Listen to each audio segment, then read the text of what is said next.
Halo, selamat datang di video konseling kelompok 3. Tahukah kalian, tidak semua obat kemoterapi diberikan secara injeksi di rumah sakit. Kini terdapat berbagai obat kemoterapi kanker yang tersedia dalam bentuk oral dan dapat dikonsumsi di rumah secara mandiri. Salah satu contohnya adalah capecitabine, obat oral yang digunakan untuk mengobati berbagai jenis kanker, terutama kanker payudara.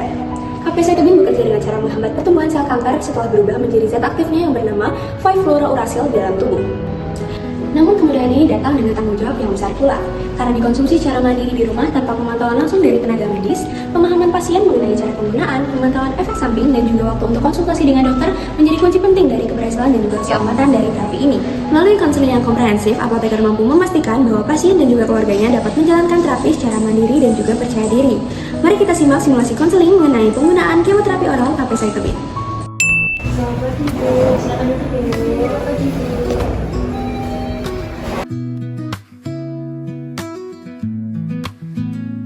Perkenalkan, saya apoteker Akila. Boleh saya tahu apakah ibu yang bernama Ibu Wulan, pasien dari polionkologi? Ya, betul Mbak. Saya Wulan dan ini anak saya Dinita. Baik Ibu Wulan dan Mbak Dinita, terima kasih sudah datang ke ruang konseling. Hari ini saya akan membantu menjelaskan mengenai obat yang baru saja diresepkan oleh dokter, yaitu capecitabine. Nah, sebelumnya bagaimana kabarnya hari ini Bu? Masih agak lemes sih Mbak, tapi alhamdulillah saya bisa jalan sendiri ke sini. Ibu tadi masih sempat sarapan Bu, cuman cepat kenyang aja. Baik, sebelum kita mulai, apakah Ibu dan Mbak Dinita bisa bersedia untuk meluangkan waktunya sekitar 10-15 menit? Tujuannya supaya Ibu bisa memahami cara pakai obat dengan baik dan benar. Boleh sih Mbak, malah saya tuh lebih senang kalau dijelaskan sama Mbaknya. Baik Bu, sebelum saya jelaskan, saya ingin tahu dahulu, apa sih yang sudah dokter sampaikan tentang obat yang Ibu terima hari ini? Katanya, kata dokter tadi, itu obat ini tuh buat menghentikan sel kanker gitu, biar nggak tambah nyebar lagi gitu ya. Lalu, apakah dokter menjelaskan cara minumnya bagaimana Bu? Kalau nggak salah 2 kali sehari ya Bu, tapi nggak dijelasin sebelum atau sesudah makannya. Iya Mbak, cuma dikasih tahu jumlahnya aja sih tadi. Baik, terakhir, apakah dokter menyebutkan apa ada hasil yang diharapkan dari terapi ini? Iya, kata dokter tadi biar tumbuh kankernya itu nggak tambah parah, sama biar kondisi saya juga lebih kuat gitu ya. Betul sekali Bu, tujuan utamanya memang untuk menghambat pertumbuhan sel kanker. Nanti akan saya bantu jelaskan lagi nih Bu. Nah, supaya penjelasannya lebih tepat, saya ingin tahu sedikit dulu tentang kondisi Ibu. Boleh Ibu? Sebelumnya, sudah berapa lama Ibu menjalani pengobatan kanker ini? Udah setahun sih Mbak, dulu juga sempat kemoterapi infus gitu, cuma kan perlu bolak-balik ke rumah sakit. Tapi sekarang dokternya udah ganti ke tablet biar mudah dan praktis gitu, bisa di rumah. Wajar sekali Mbak, karena memang obat kemoterapi oral seperti capecitabine ini tetap butuh pemantauan. Kalau boleh tahu, apakah Ibu sedang meminum obat lain? Vitamin C aja sih Mbak. Baik, ada alergi obat sebelumnya Bu? Jauh-jauh ini nggak ada. Baik, saya catat ya Bu.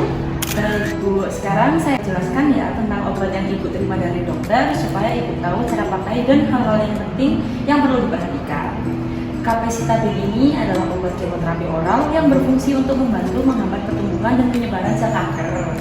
Nah, obat ini itu membantu memperlambat perkembangan penyakit sehingga kondisi Ibu bisa tetap stabil dan daya tahan Ibu lebih terjaga. Nah, untuk cara pakainya diminum 2 kali sehari, pagi dan malam Ibu. Diminumnya 30 menit setelah makan sedikit pun tidak apa-apa. Yang penting tidak dalam keadaan perut kosong untuk melindungi lambung. Nah, tabletnya itu ditelan utuh dengan air putih dan tidak boleh dikunyah Ibu. Berarti diminum tiap hari ya Bu? Iya Mbak. Biasanya dokter akan menentukan dalam siklus 14 hari minum dan 7 hari libur. Tapi selalu ikuti jadwal yang dokter berikan G. Kalau Ibu lupa minum gimana Bu?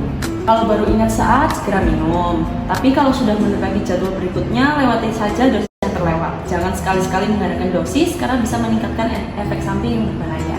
Tulis di brosur, ada beberapa efek samping yang bisa muncul, yaitu gangguan pencernaan seperti mual, muntah, dan diare. Kemudian telapak tangan dan kaki terasa panas, kesemutan, kemerahan, dan nyeri. Dan juga bisa sariawan, cepat lelah, atau nafsu makan yang berkurang. Nah, untuk mengatasinya, ibu bisa minum air putih yang cukup, istirahat yang cukup, gunakan pelembab di tangan dan kaki, serta hindari air panas yang terlalu lama.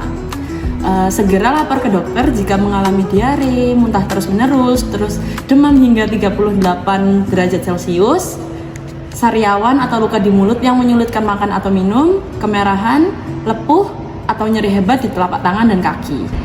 Berarti kalau efek samping itu muncul di saya, obatnya nggak cocok gitu ya Mbak? Belum tentu ibu mungkin sedang menyesuaikan. Nah, tapi jika keluhannya berat seperti yang saya sebutkan tadi, segera konsultasi ke dokter ya, agar dosisnya bisa dievaluasi. Nanti kami bantu pantau Bu. Kalau misal ibu lemes banget, kami langsung hubungi RS aja ya? Iya Mbak, itu langkah yang tepat. Keluarga punya peran penting banget dalam keberhasilan terapi.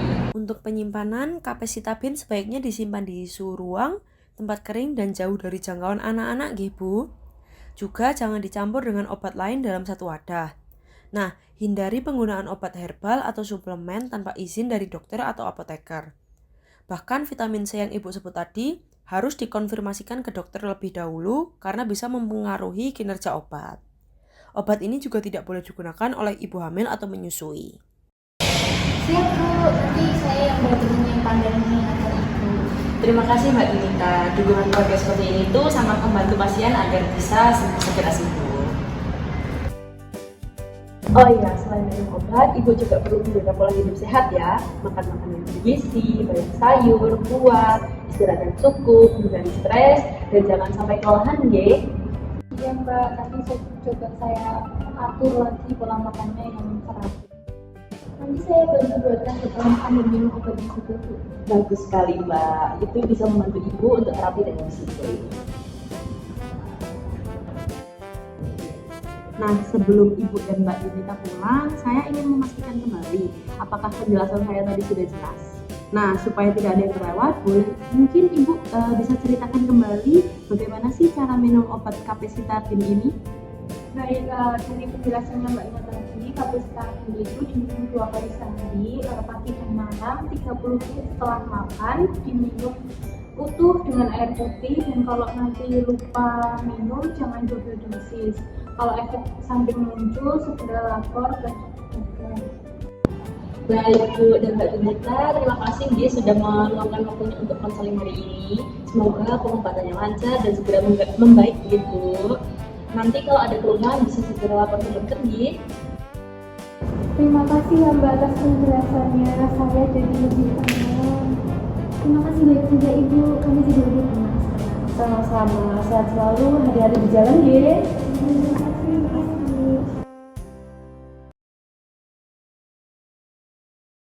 Konseling obat bukan hanya sekedar menyerahkan obat, namun juga untuk investasi keberhasilan dan juga keselamatan terapi pasien. Untuk obat poten seperti kapasitabin, peran apoteker dalam memberikan edukasi yang jelas, empatik, dan juga mudah dipahami menjadi kunci yang utama. Dengan komunikasi yang baik antar apoteker, pasien, dan juga keluarga, diharapkan terapi dapat berjalan secara optimal dengan efek samping yang minimal dan kualitas hidup dapat menjadi maksimal.